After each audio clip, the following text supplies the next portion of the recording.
Hello, so today we're going to do a little tutorial about shaders inside of Mental Ray, and specifically we're going to be using the MIA-X material, which is the Mental Ray architectural material, and we're going to be using it to create complex type of shaders. We're specifically going to be looking at creating glass and then a little bit of metals, and also interested in actually seeing how Mental Ray can create some really realistic type of renders. The important thing for this scene is that I've already set up a few things that I'm not going to go into too much detail in, which is one, that I have created a Mental Ray environment inside of this scene. So if I go over here into my perspective view and zoom out, you'll see that I've got this 360 high dynamic range image placed into the background of my scene as an lighting environment for my scene, and the other thing that I've added is a light. Now I can't actually give away the HDR which is in this image because I don't own it, so for copyright reasons, if you're interested in downloading this file and setting it up inside of Mental Ray, you can go over to hdrlabs.com. In their archive section, they actually have a collection of high dynamic range images that can be used inside of Mental Ray to create reflections, environments, and lighting effects. And I'm using the Ditch River HDR file, which is inside of here. The other thing that's really important about today as well is that everything that is in here is being rendered inside of Mental Ray. So if your renderer is not set to Mental Ray, none of these settings and none of these materials will be available to you because they are specific to Mental Ray. So again, inside of my scene, I've created an image-based lighting environment inside of there, and I've added a Mental Ray directional light inside of here as well to help light my scene. So the indirect illumination is going to come from the HDR, and my direct lighting is going to come from my scene. Now, today I'm going to be rendering, and it's going to take a little while for things to render out. And you'll see that here is a preview of that final rendered scene where I've got my HDR environment, I've got my lighting over here, my shadows, and all the indirect illumination that is coming from the environment is actually coming from that HDR, and these shadows are being created by the Mental Ray material. I'll talk more about how to set up lighting setups in future, and I'll post a tutorial online about that as well, but for today I'm just interested in working with the Mental Ray materials. Even if you did this tutorial with standard Mental Ray Sun and Sky, there's loads of tutorials on YouTube on how to set up a very simple lighting environment, okay? So, what we're going to do today is start texturing these materials, specifically two objects, one which is going to be a bottle, which is going to be made out of glass, and this other thing here, which is a helmet. So we're going to start off by working with some shaders, and later on I'm going to start talking about the importance of UV maps and how you have to make UVs for maybe specific parts of your image. So the interface for creating textures has been really revamped in Maya 2016, and it's a complete joy to work with. I'm going to open up the hypershade over here and wait for my scene to open, and you'll notice that I have the property editor open over here, and that I've also maximized the view for this tutorial of the material viewer. So whatever configuration you've got, please make sure that you can see the property editor and that you can see also the material viewer here. Okay, now I've got this configured already. I'm just going to turn everything off so that you guys might see it the way that it comes in by default. I created a HDR environment inside of my Maya scene to give me some really good reflections, because those are going to work great for our lighting. And what I've done is that by standard, if we're rendering this out in Maya hardware, we're not seeing like the full capability of what this materials actually look like. If I come over here and I switch this to Mental Ray, it's going to open up the Mental Ray options for rendering inside of this material viewer, and by default you'll have this HDR background turned off. The same way that in my scene I can turn on a Mental Ray environment, the Maya new hypershade in 2016 has also some existing exterior and interior HDR maps that we can use to develop shaders. It's really important that shading and lighting are very closely connected together. And what's going to happen is that this material sessions that we're going to do is going to be really hard to do unless you have an environment that allows you to see reflections and to actually see some lighting effects to actually allow us to create our shaders. So again, now this has been much easier to do inside of Maya 2016 because of the inclusion of this material viewer. Now, I'm going to come into the hypershade, I'm going to go into Mental Ray, and inside the Mental Ray section, in the Materials tab specifically, there's an MIA-X material, which is inside here. Again, if I type into the search function in the Create panel, MIA, you'll see that there is a mental images architectural material. And this material, if I click on it over here, I'm just going to map it in my node map so that you guys can see it here on screen as well. I'll just make sure that this updates for a second over here. You're going to see that it's slightly different from the Lambert shader, which is inside Maya by default.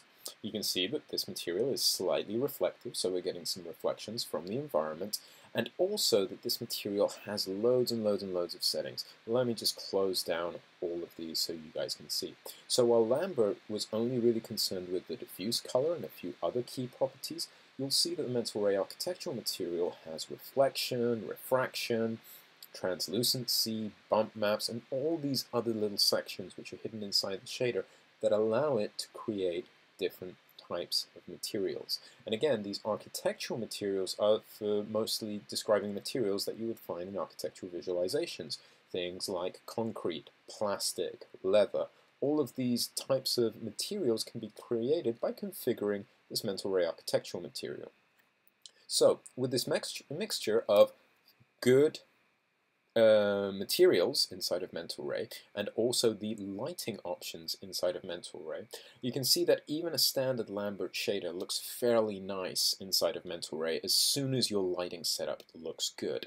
Now, my material viewer is going to allow me to do a lot less test renders while I configure this Mental Ray material to actually look like glass. Okay, so with this new material that's been created, I'm going to call this glass underscore matte for material. Okay, now this glass material, okay, the first thing that I need to do is start adding some of the properties of glass in the real world to my Mental Ray shader.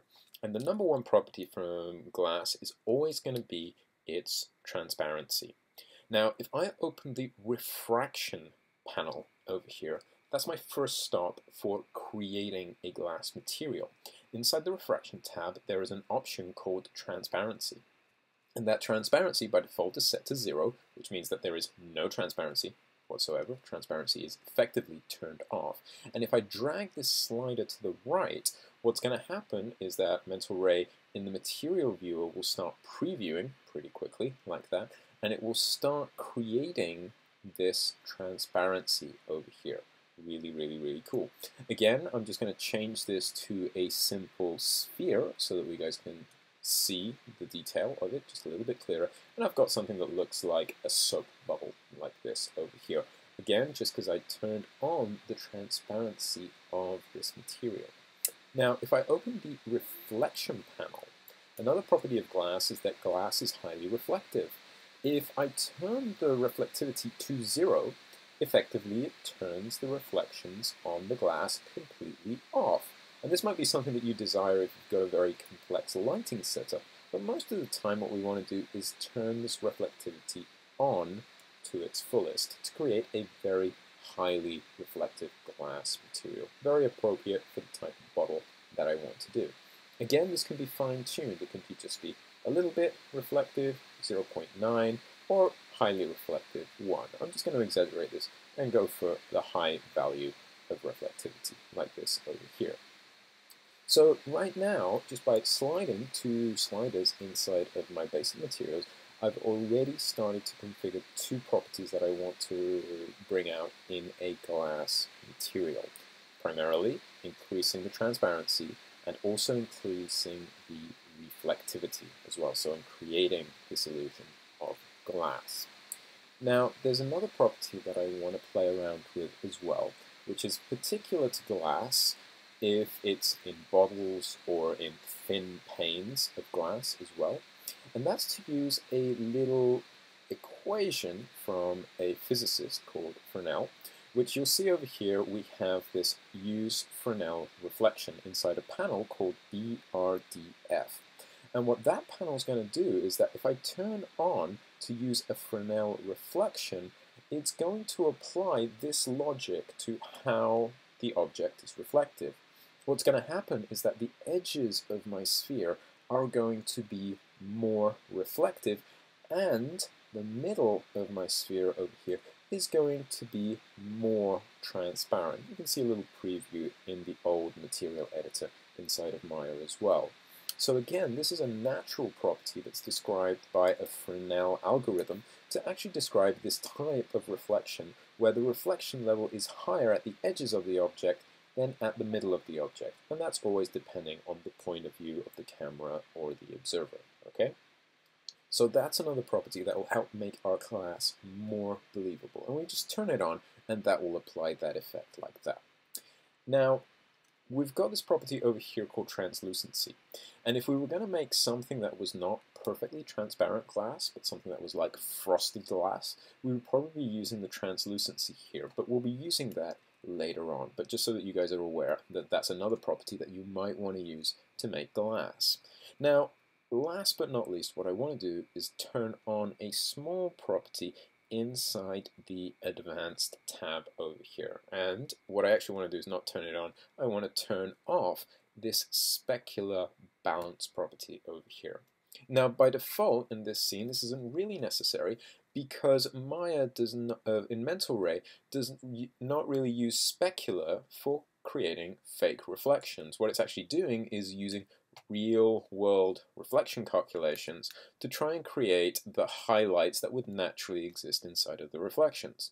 So if I turn this specular balance off, you won't see much of a response inside of the material viewer or inside of this particular scene. But if you did have lights, standard lights inside of Maya that would have a specular component to them, those lights would not create any specular reflections in this material. So by default, the specular is turned on. This is a way of turning it off so that any specular effects are non-existent on this material. Only real-world reflections exist here. And again, thanks to the wonderful power of Maya 2016, we've got our shader pretty much in view. This is kind of like a 95% preview of what my material is going to look like. So what I'm going to do is just scroll the hypershade over here to the side, select my bottle material, go to my glass material, right-click on it, and choose Assign Material to Selection. And what will happen is that, hopefully, we should see in a small little test render that that material has now turned into glass. So I'm going to bring up this eye clapperboard option over here to bring up the render window without activating the renderer. And what I'm going to do is right-click and drag around the bottle by itself. And I'm going to use not the clapperboard, which is the render button over here, but I'm going to use this render region option over here. So I click and drag to define a little bounding box, which is red, and then I press the render button. And what Maya's going to do is that it's going to render only that section that I chose over there. And again, when we're working with Mental Ray, this is a really important feature because my whole render took me about 1:50 to render on my laptop. It could take more, it could take less. But one of the things that you're going to notice straight away is that by rendering regions like this, you can specifically look at small areas inside of your render. And you don't need to concern yourself about rendering out the background in any way that you see fit. So again, what's going to happen is that we are going to have a perfect render over here. And because Mental Ray uses real-world physics to help define its materials, you'll also notice that as soon as I make this transparent, you're going to start having transparent type of shadows as well. So the shadows which are being created in my scene already have a level of translucency, like this. This is really great. Now, when we've rendered this transparent material, now something has appeared inside of our bottle. And I'm going to design this as a wine bottle, and I'm going to create a liquid inside of my bottle using a Mental Ray material as well to help me describe wine and the way that wine would probably look again. inside of this bottle. And the other thing that I want to do is add a tint to my bottle as well. So I'm going to make my bottle green in color, as most wine bottles would actually be as well. So what I want to do is, again, put away my render view, come back to it later, and I want to go back to my glass material and I want to add a color to this glass. Now, don't be confused with the diffuse of this material. If I come over here to the color and I choose green in the diffuse color, you'll see that there's no change whatsoever here. And that is because the transparency material overrides the diffuse property. It doesn't matter if this is diffuse color is green, the transparency overrides this. So actually, I don't need to change the diffuse color. The property I'm looking for is actually inside the refraction panel where my transparency was. And here there also is a color option which I can turn on, and it will color this green. If I want to, however, be even more physically accurate, I'm actually going to open the advanced reflections, and this is going to use a slightly different way of creating color. If I turn this option on called Use Maximum Distance, and I choose Use a Color at Maximum Distance, this is going to allow me to take my sphere, and actually on the surface of the sphere I can have one tone of green, and as my object gets thicker and thicker and thicker into the middle of this sphere, the color of the sphere will change to different levels of green. So this is almost like a more natural effect where the light passing through an object, depending on its thickness, will reveal more color or less color. It's a great way for creating color inside of Maya. So what I'm going to do is, in the advanced refractions, turn on Use Max Distance, use a specific color. I'm going to specify the color by just choosing the standard saturated green inside of here and hit Done. And currently nothing happens. And that's because my max distance property is set to 0. Again, 0 is off for most of these settings. So again, if I want to turn a property on, I have to boost its max distance. So I'm going to start off with a value of max distance of about 6. And you'll see that as soon as I turn that on, the material will gain a specific color like this. What's really cool as well is that if we change this to a different type of preview, like the cloth, you can see here in these very thin wisps of cloth that the material hasn't got exactly the same coloring as these areas that are thicker, and that's thanks to the Use Max Distance. Now if I'm okay with a uniform color of glass, I could have just come up here and given it a uniform color, but it's not physically accurate, shall we say. So again, I just change my max distance settings to 6, and now the color of my bottle has been changed to green. One final property that I need to change to make sure that this glass is realistic is come over here into the refraction settings, and again I'm going to change an advanced feature. In this case I'm going to change the IOR, the index of refraction, and that's how much the light bends when it goes through the object. Now there's a whole list of indexes of refraction available on Google. If you ever want to know the index of refraction of a specific existing material, type IOR glass and it will come up with a value. And I know that the index of refraction of glass is about 1.52, and I press enter. We started off with 1.4, it's very close, but this is the actual index of refraction of glass. So that's going to be very important for us. So what I'm going to do again is move my hypershade off to the side like this. I'm going to pick up a render view over here, and I'm just going to click on this little option over here on the top of my glass like that, and I'm just going to do a render region again. Again, this is a few little test renders to see how they look like inside of my scene. What happens is that now I've got a very brightly saturated green glass. It's a little bit too saturated for my liking. Again, always art directing what it is that we're doing. You know, we do these little test renders to see if the coloring works inside of my scene.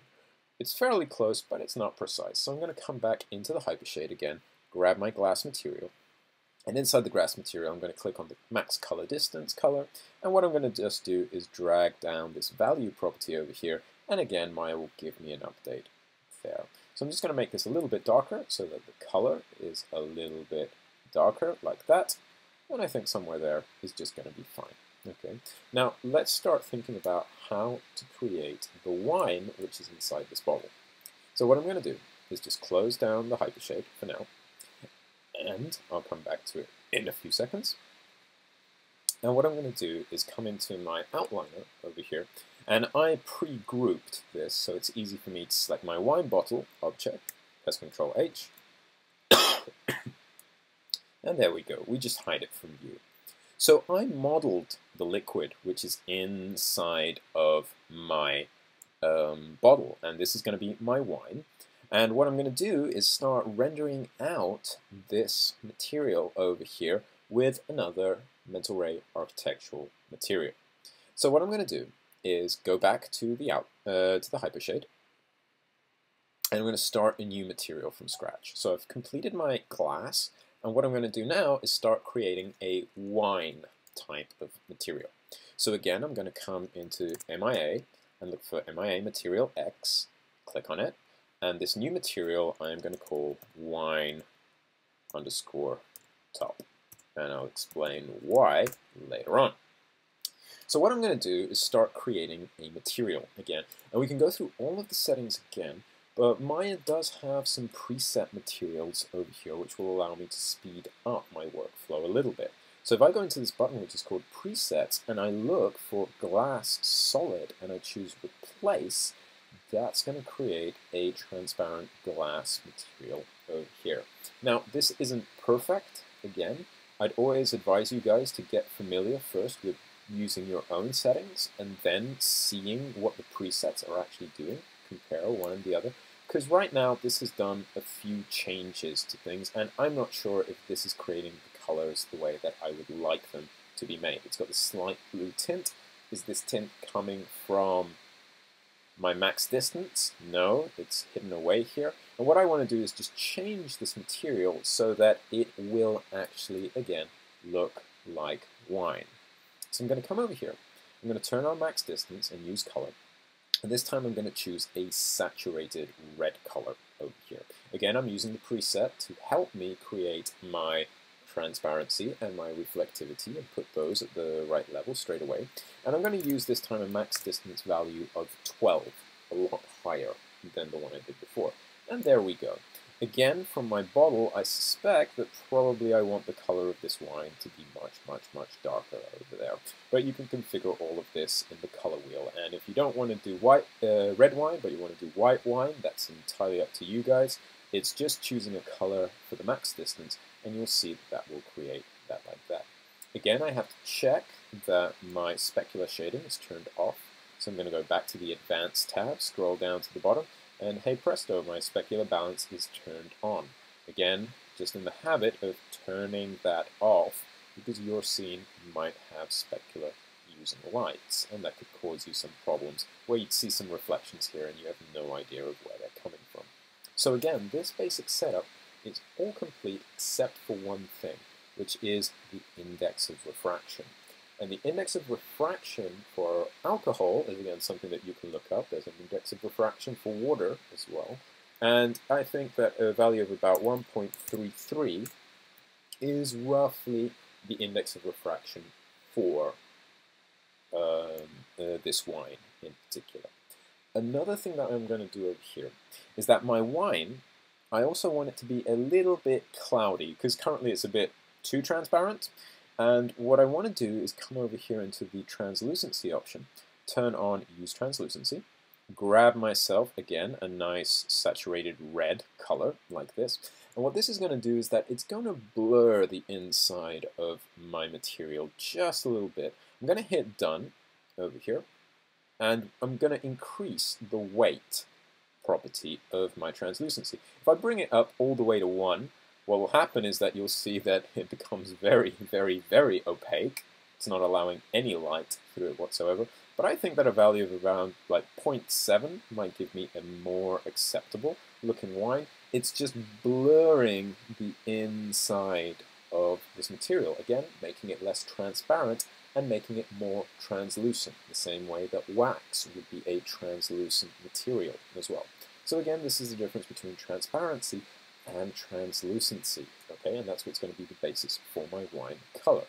Again, I'm going to go into my Maya view over here, select the top object and the side object for my wine. I'm going to right-click on it and assign my material to the selection. And I'm just going to do a very quick test render as well before I point out a small little problem that we're going to have over here. Now I've hidden away the top geometry, so I'm going to do a render region for the bottom over here, and I'm going to start rendering this material out. But I want to explain to you guys very briefly and without going into a lot of detail in this specific scene that we have two things interacting with one another. Number one is that we have the glass up here, which has its own index of refraction. We have the wine down here, which is alcohol, a different material, which has its own index of refraction. But the wine is inside of a glass material, and these two indexes of refraction will affect one another. The same way that the red color of my wine, which as I see in my test render is way too dark, the color of my wine will also mix with this green bottle as well. So what I need to make sure is that my colors are correct and that I have the right indexes of refraction for every part of this object, which is the reason why I did 3 different objects to describe this wine bottle. Let me show you what I mean by that. Again, I'm in my wine top material. My color for my translucency might be a bit too dark over here, so I'm just going to lighten that up a little bit and hit done. And then I'm going to come up here, maybe bring down the translucency's weight to 0.6, and then I'll go back up to my refraction panel, and inside the advanced refraction, the max distance color, I'm also going to brighten up a little bit and hit done like that. So it's a few shades of red clearer, as my test render showed me. Now, what's going to happen is that I'm going to now have to start layering all of these things together. So I want to make a new material that is based on my wine shader, which means that what I'm going to do is that I'm going to have a completely different material for different parts of my object. So my wine top over here is going to be this material that we've just created, but the index of refraction of the side part where the glass and the wine meet is going to be slightly different. So to do that, what I'm going to do is just copy one of these materials. I'm going to come over here, select my wine top material. I'm going to go into the material node over here, click on it, and go to Edit, Duplicate, and choose Shading Network. So it's going to copy the whole material network, which is here, and anything that I may have connected to it. Saves me a lot of time and means that I don't have to go back to a preset. So I'm going to go to wine, and this one I'm going to call it side. So I've got wine side and wine top as a material. Two separate things that I can configure at my will. The next thing that I'm going to do is change the index of refraction. And what I'm going to do is divide the index of refraction of the glass by the index of refraction of the alcohol. So it's 1.5 divided by 1.3. Roughly it's going to be 0.8 over here. And if I choose a value for an index of refraction that is lower than the material, you'll see that it actually creates this little bit of padding. It's almost like the space in between the glass and the wine. And if I come over here and I choose a different object to display this on, something like a teapot, that difference in the index of refraction is going to really highlight the way that the material interacts between the liquid, which is inside, and the glass, which is on the side of the bottle. Okay? So what we're going to do is, this material has already been configured. I just need to select the side of my the side object inside of my outliner. I'll go back to its shaded view, and I'm just going to, again, select the object, right-click on my Windows side, and go into Assign Material to Selection. So now all of those things have been combined. I've got all of the materials necessary for creating this bottle, and hopefully it should mix in fairly nicely. So I'm going to come into Wine Bottle. I'm going to press Shift-H on my keyboard in the outliner to reveal it again. And then I'm going to go back again to every time I'm going to this clapperboard, to make sure that I can do a render region. So what I'm going to do is now again do a little render region around this area over here where the bubble is at its bottom. And what I'm going to do is just select render region, and hopefully now I should have three things combined. The colors of the wine green and the green bottle should be mixing with one another, and the indexes of refraction should be mixing properly as well. And what that's going to do is that it's going to allow me to see that the edge of the wine actually touches the very border of the glass. And again, that's an optical effect that happens because of the interaction, again, of the glass and the liquid which is inside it. And we can just see this little rim on the top over there, which is the top of my wine. Okay?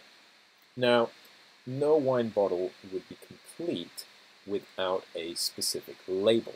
And what I'm going to do is just add on a very small and simple label onto the side of this, because currently all of the work that I've been doing with the shader has had no UVs tied to it.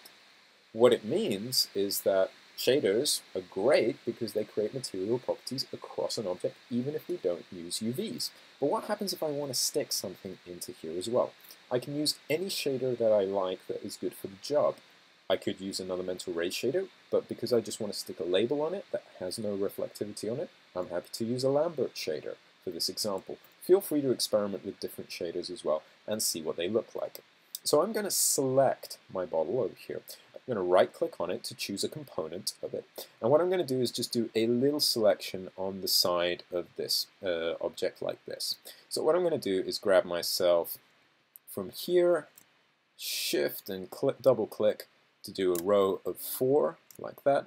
And then I'll just take another row of 4 here, another row of 4 here, another row of 4 here, and I'll just make multiple selections as necessary. So I've selected a small component region of faces for my material that is going to have my label. So again, I'm using a selection of geometry to stick a Lambert material onto it. So I'll go back into my hypershade, and in the hypershade, what I'm going to do is now choose, again, a standard material. For this, I'm going to click on the Maya section of my library, so I can bring app Maya standard materials, and I'm just going to choose a Lambert material. So this Lambert material I'm going to call label. There we go. So it's easily identifiable to me. And inside of its color property, I'm going to add a diffuse map, which again, because I've set my project up earlier, I can just choose a file, and I found a wine bottle JPEG online. So I'm going to come over here and come down to wine label over here. I will open it up over there and just wait for it to load for a second inside of my scene, and you'll see that what I have is, again, my little teapot over here with this material that's been stretched all over it. If I go back to my bottle over here, and I go back to its selection over here, which again, because I selected the material, it's going to ask me to do my selection again, and again, just pressing Ctrl Z a few too many times. Let me just select that wine bottle label again, make sure that my material is actually labeled properly as well. There's my label, cool. And what I'm going to do is just do that selection that I had again for you guys just very quickly. So again, just going to come in here, press Shift, there we go, double click, fantastic tool in Maya 2016, just saves so much time that you can make these little selections all the way through like this, there we go. And then what I'm going to do is that, again, if I have a component selected, I can go into Label, right click, Assign Material to Selection, and if I have my texture viewport filter turned on, you'll see that what happens is I get some form of texture in here. Now you guys will get any result that you could do. The important thing is that this object that I modeled, I didn't create any UVs for it. And the reason why my texture does not look good when I put in this Lambert is because I haven't done any UVs. Now, does that mean that I need to do UVs for the whole bottle? If you need to, you will have to do it. But because I only want to control the UVs in one small section of this bottle, and it's only an example, I can get away with just doing some UVs for a small part of my object. So what I'm going to do is go into the Modeling UV tools, open up the UV editor, and again, if my selection is still active, one of the things I can do is create a planar projection for this. Or I could do a cylindrical projection or an automatic mapping, anything that will save me time. So I'm going to come into here into my planar mapping. I'm going to look at the options, and I'm going to look to make sure that best plane is turned on, and I'm going to choose project. And there we go. What it's done, if I just move my UVs off to a side, is that it's created a planar projection of this label over here. So what's going to happen is, again, it's pretty much done most of the job for me. I'm going to use these rotation tools inside of my UV editor tool, and they might be collapsed. So again, remember that these little arrows mean that there's extra little tools that are hidden behind here. And what I'm going to do is rotate this 45 degrees as many times as needed. I could have gone the other way, and there we go. I've just stuck my label onto here really quickly because I've controlled the UV layout of these few faces that I chose here. Now again, this is scaled a little bit as well, but it pretty much fits fairly nicely inside of my scene like this. And all of the other UVs which are inside of this, this object, well, I don't necessarily have to unwrap them again unless I want to control the placement of a specific texture, which in this case is a diffuse map. So when I close this down, let's go back to my render window. And again, what I'm going to do is just select this bottom half of the wine bottle, and I'm going to do a render region again. Okay? So the next thing that I'm going to do is just wait for this to render over here, and hopefully I now should see the combination of two different sets of shaders together. We textured different objects with different mental ray materials. And then what we did was that we rendered out a Lambert shader on top of this mental ray material over here. So hopefully what should happen is that I should end up with the label stuck onto the side of my material. Now it's important that as your textures get more complex and you start using more maps and more materials, that your rendering process is also going to go up in time. So every time that we're going to make one of these renders, it's going to take more and more time for it to complete, even though I'm rendering just a tiny region of it over here. But again, hopefully if I get another little chunk in here just to show you guys what it actually looks like, you can start seeing the power of actually creating your own texture and applying multiple materials together.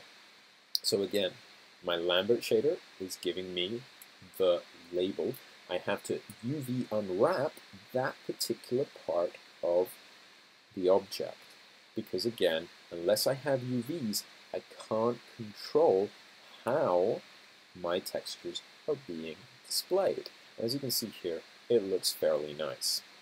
Now, what happens when we want to start creating metals over here? And what I want to do is very briefly use some of these similar techniques on a slightly more complex object. Now, I've already unwrapped the UVs on this helmet to help me explain some of the properties that we can do when combining maps with the mental ray architectural material. So let's just go ahead and have a look at this, and we'll call this one almost closed. If you want to add a cork and a bottle type top over here, those are another few exercises that you can do as well in your own time to make your own bottle look a little bit more unique. Choose your own favorite label or turn this into any other type of liquid that you might want to do. The rules for doing it are pretty much the same anyway. So let's go thinking about metals now.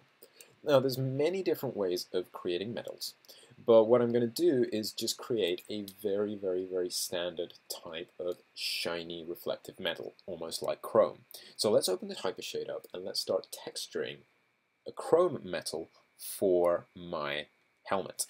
And what I'm going to do now is I'm just going to come into here and I am going to create a new MIA material. So I'm going to go back to mental ray. I'm going to type in MIA to bring up the mental ray architectural material again. And this one over here, I'm going to call helmet metal. There we go. Or helmet chrome, whatever you guys prefer. And again, one of the things that I can do is that I can start off with a preset to start off. So that Maya preset, what I'm going to do is the first option at the top of the presets is actually a chrome sphere. Now, a chrome sphere is really shiny by default, and actually, to make it look more realistic, we have to control a little bit more the layout of the actual reflectivity of this material. What I mean by that is that it should probably be less reflective than we think, because again, objects that are perfectly reflective and have no bumps and no cracks inside of them are very rare inside of the real world. Look at any Christmas ball that you might want to have in your house, and you'll see that it will have little bumps in it, little places where the paint has chipped, or it might be dented in a specific way. So what we want to do is start controlling a little bit about how our material looks. Okay, so we don't want to use the preset out of the can. So I'll start with the bottom, and what I'll do is that I will open up the Advanced tab, and what I'm going to do again is turn down that Specular Balance. Again, that is specifically for working with scenes because I don't want any specular interference whatsoever. Now, the diffuse color for a metal can influence the way that it looks. And what I want to make sure that I'm doing is that I'm working with a slightly grayer material as well, because the darker the gray of this object, the less kind of like shiny gray reflective it's going to be. The diffuse does have a big impact with the way that a metal looks. And if I turn down this weight over here all the way, what's going to happen is that we're going to turn down the weight value to about 0.03, 0.02 roughly, and we're also going to turn down this property, which is roughness, to 0. Effectively, what we're doing is that we are playing with the base color of the metal, which again would be reasonably low. But if this was copper or this was gold or anything like that, there is a base color to those metals, but the way that they work is slightly different. One of the things we're going to do is that inside the reflection panel, we're going to make sure the reflection of this metal is actually set to 1, so it's very highly reflective. We could make it less reflective if we wanted to. And what we're going to do is boost up the glossiness to 1, so it's fully glossy all the way that it can go. Now, even though metals are not transparent, some metals do have an index of refraction. And again, this is another property that you can look up inside of Google. And the index of refraction for silver, I believe, is about 13.2, which again is not going to have an effect on the translucency, but it is going to have an effect on the reflection on the surface of this material. Okay? Another thing that we'll do for silver as well, this chrome silver helmet that we're going to be making, is that we're going to add, again, Fresnel type of fall-off for its reflections. So again, I'm going to turn on Use Fresnel Reflections inside of the BRDF menu, and I'm going to close that down briefly. Okay, and then there's nothing really much more that I need to do, other than maybe, if my object is very detailed, I could turn on Use this Ambient Occlusion property over here. Now, ambient occlusion is a property that will darken the areas that are around our object. So take this with a pinch of salt. You might have to use some of the settings over here. But if I turn on ambient occlusion, what should happen is when I render it, any gaps or cracks which are inside the object should actually highlight themselves quite a bit. You can control the effect of this depending on the distance of your object. And again, this really depends on the size of the scale of your scene. Because I'm using real-world settings, I'm going to boost up this distance property to 200.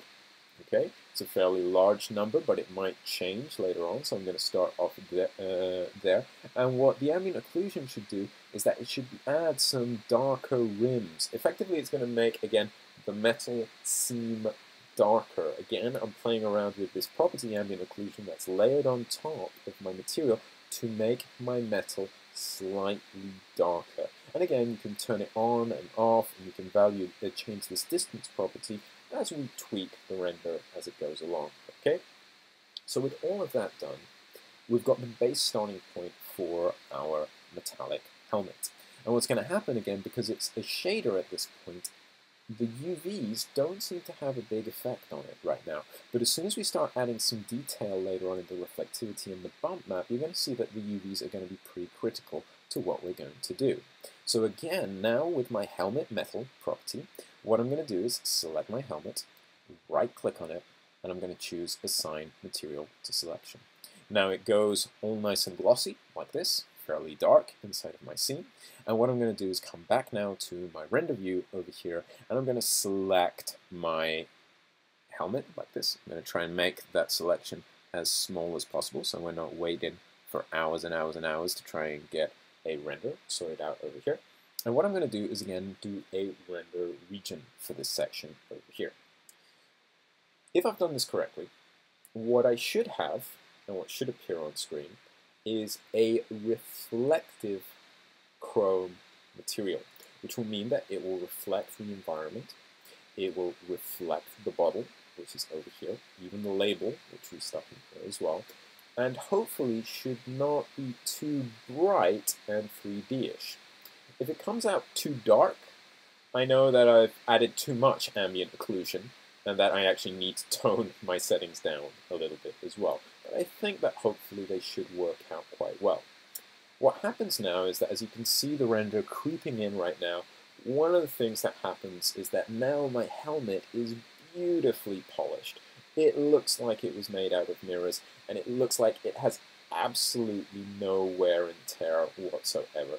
Things coming out of a factory would not look this good, simply because anything that's made out of metal has been machined or molded in a specific way. So when we're trying to create 3D objects, specifically with shaders, it's sometimes good to add the imperfections which are inside of our object, like this.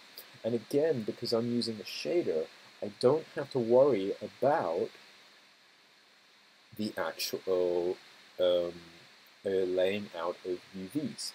Now, the reason why I've given you guys the UVs for this to start off with is because this material, specifically when it renders out, I want to add a map to control a specific feature of this material. And we'll see this in the preview window very shortly.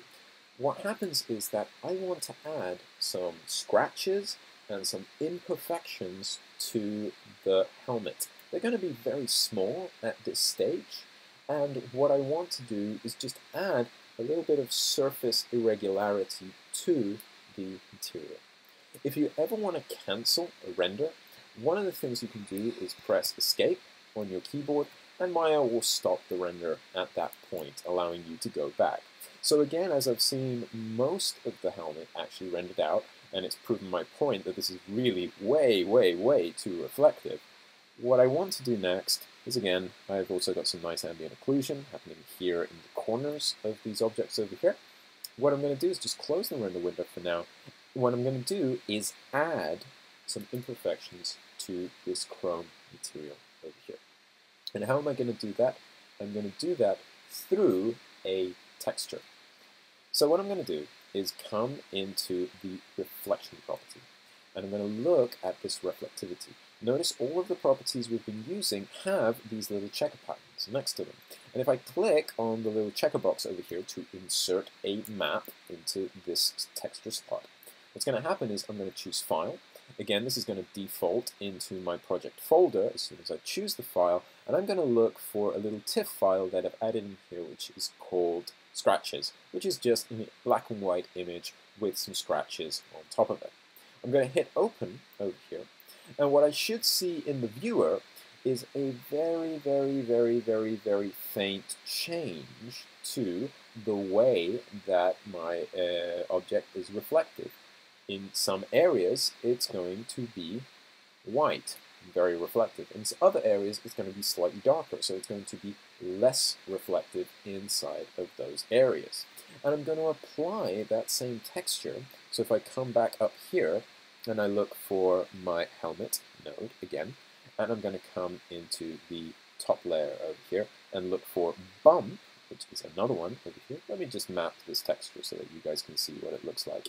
So I've added some scratches into the reflectivity, And now I'm going to add a more stronger effect, which is going to be inside of the bump map. So I'm going to come into Overall Bump, click in here, choose a file, and I'm going to choose that same texture again.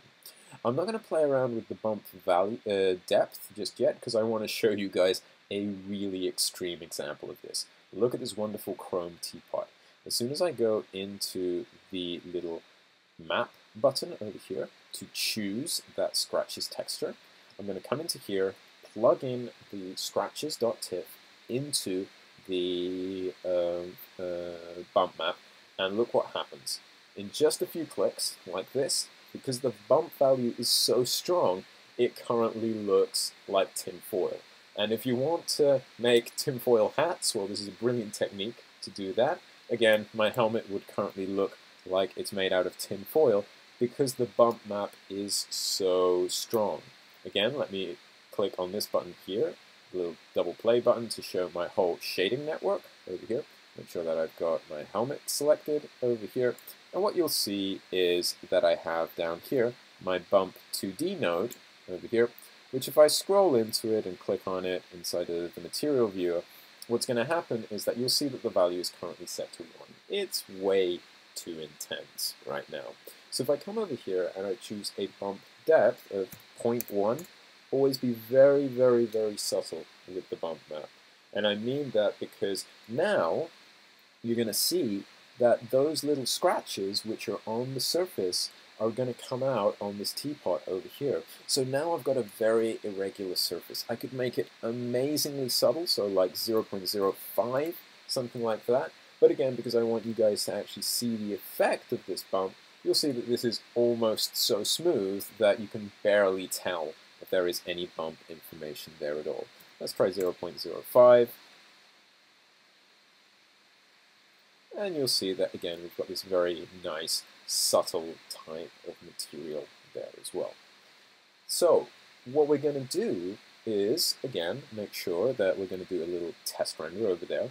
But again, by changing the reflectivity property and adding the bump property as well and controlling the environment map, we're going to create this surface irregularity. Now, here is the key of the question. If I come over here and I scroll to the side here, in my scratches.tiff, I'm going to press this solo button inside of Maya. So I'm just going to click on it there so it highlights blue. And what should happen is that in my material viewer and also in my viewport, you can now see the advantage of me having my UVs laid out. This is the scratch texture that I'm using to control my bump map.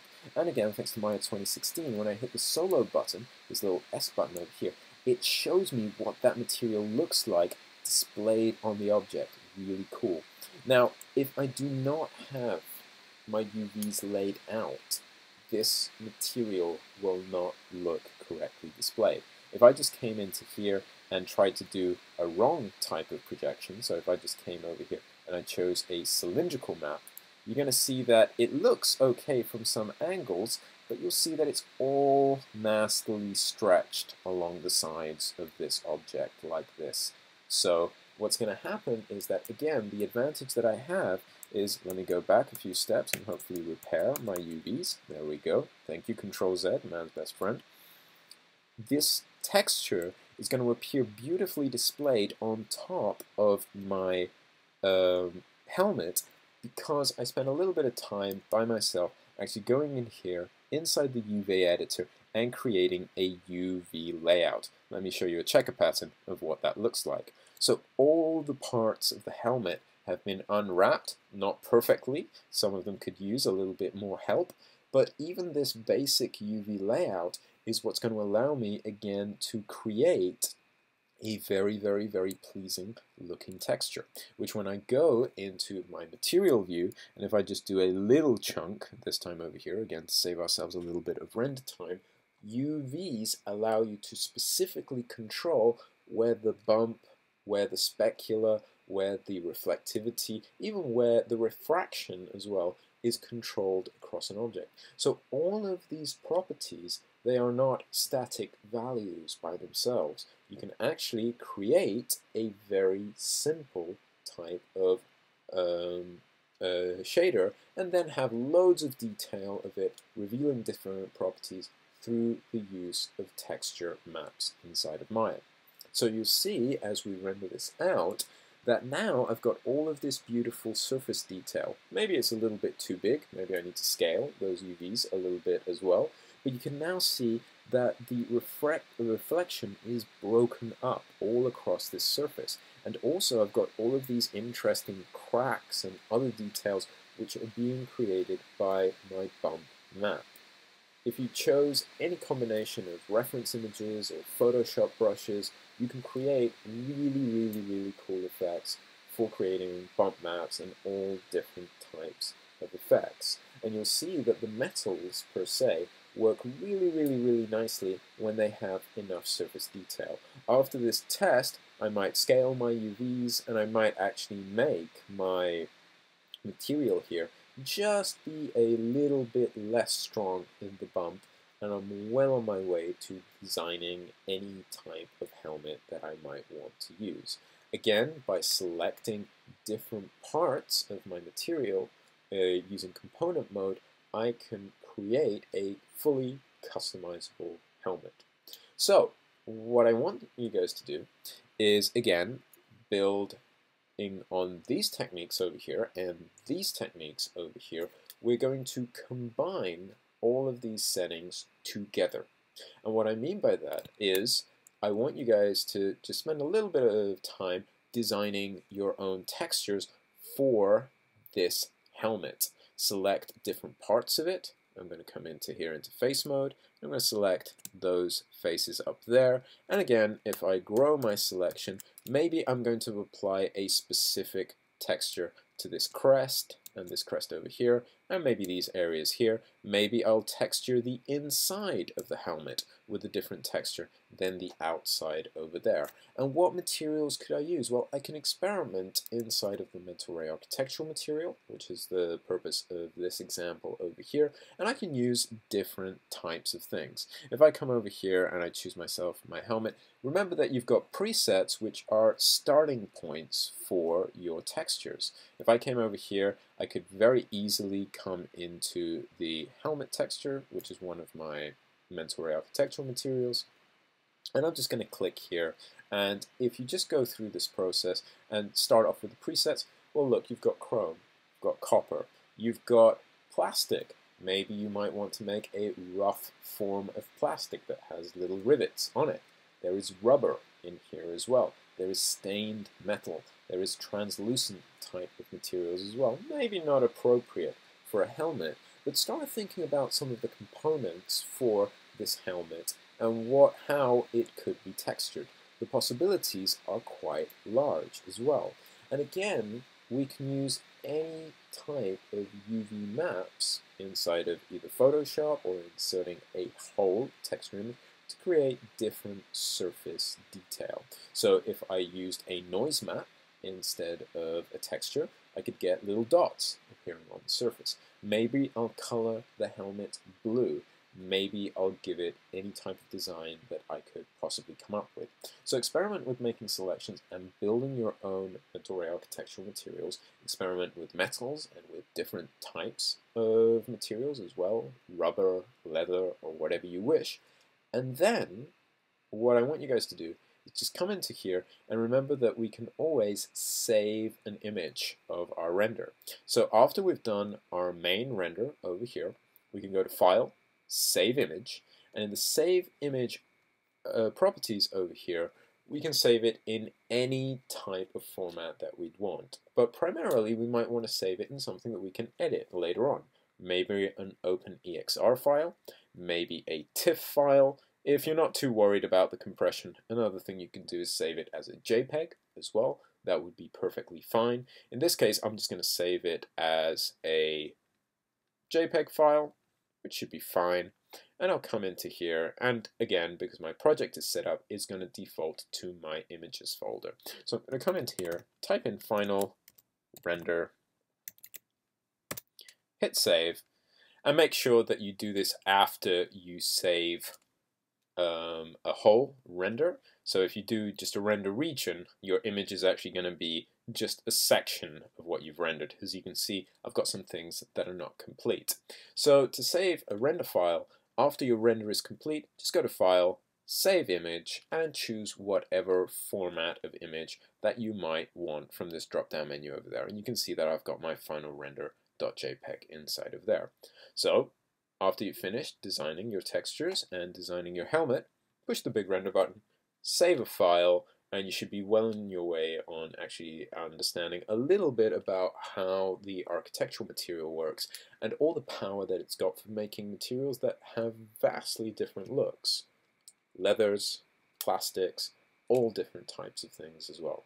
So again, always make sure that you save your Maya files, save a final rendered image as well, and have fun exploring and designing whatever type of 3D materials that you might want to make. Okay? So thank you very much for watching, and I hope you guys have a good time, and catch you next time.